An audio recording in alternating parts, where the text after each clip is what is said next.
Joe Biden and his White House triggered the investigation of Donald Trump and Mar-a-Largo, triggered the criminal investigation. I don't know what these Democrats in the media would do without Donald Trump. You know what they would do? They'd go after Ron DeSantis exactly the same way. This is who they are. They're despicable. You know, American First Legal found some information that's very, very important and is getting almost no attention. Certainly not at the New York Slimes or the Washington Compost. Certainly not at the big three networks, all run by left-wing Democrats. But I want you to hear about this. American First Legal filed a Freedom of Information Act request with the National Archives and Records Administration, NARA, in the Office of the Inspector General to obtain records related to the Biden, listen, this is the key, the Biden White House's special access request for President Trump's records located at Mar-a-Lago. Now, if you're a serious journalist and you read that, you go, what the hell is that? I got to look into that. You're telling me the Biden White House was involved in some process to lay the foundation for going after Trump? Yes, that's what they're saying. Now, what are they talking about? On August 8, 2022, the FBI conducted an unprecedented raid, as you know, of Mar-a-Lago on the ground that potentially classified records existed there. According to press reports, including the New York Slimes, Biden administration aides were, quote, stunned, unquote, to hear this development. They never even could have imagined this. Are you kidding? There's documents, potentially classified documents at Mar-a-Lago. We had not heard anything about this. We're stunned. But new archives records obtained through America First Legal's investigation into the circumstances surrounding the Mar-a-Lago raid further confirmed that the FBI contained access to these records through a special access request from the Biden White House. A special access request from the Biden White House on behalf of the Department of Justice. Now, what is that all about? I'll get to that. It appears that the Biden White House and the Department of Justice coordinated to obtain the Trump records and perhaps create a pretext for the law enforcement raid by way of a special access request.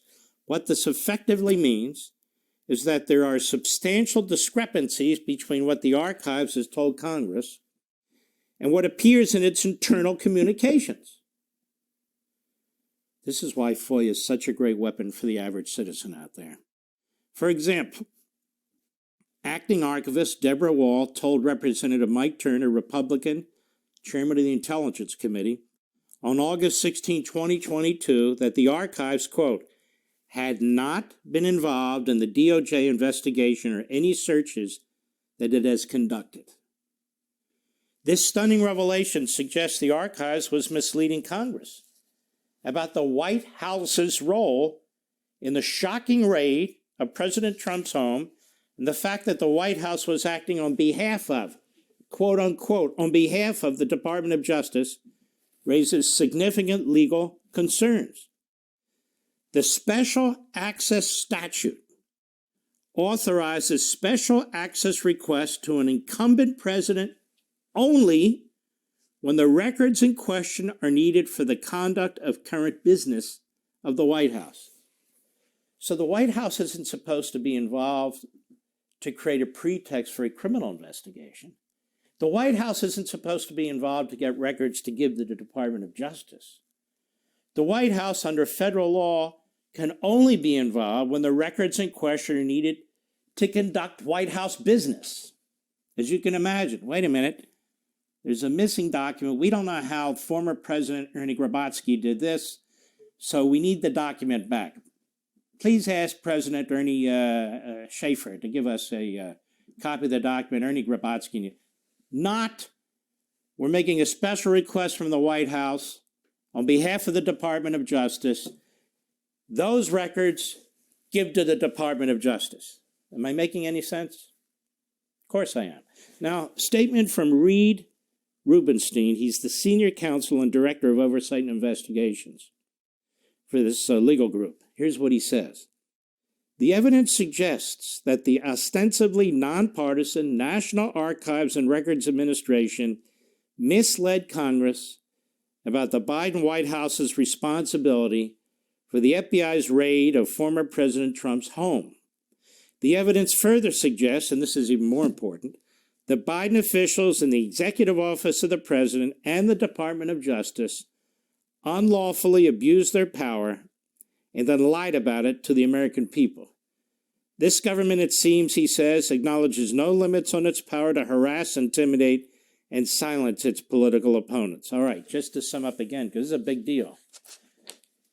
Special access statute says the White House has special access to a former president's documents for one reason and one reason only: to conduct White House business.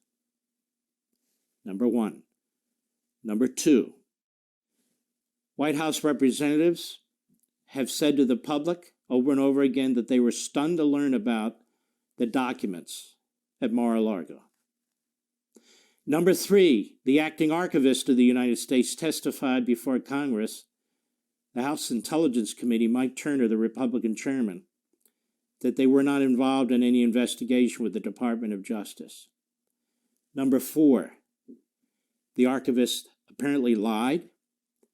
She had to be aware that there was a special access request from the White House to assist the Department of Justice. We're asking for the documents to give to the Department of Justice. Also, the White House lied, saying it was stunned to learn that this had even taken place, when in fact the White House facilitated it. And the worst piece of this is the thoroughly corrupt media pretending this story doesn't exist. This is a big deal. It's a big deal publicly. It's a big deal as a legal matter. It's a big deal politically.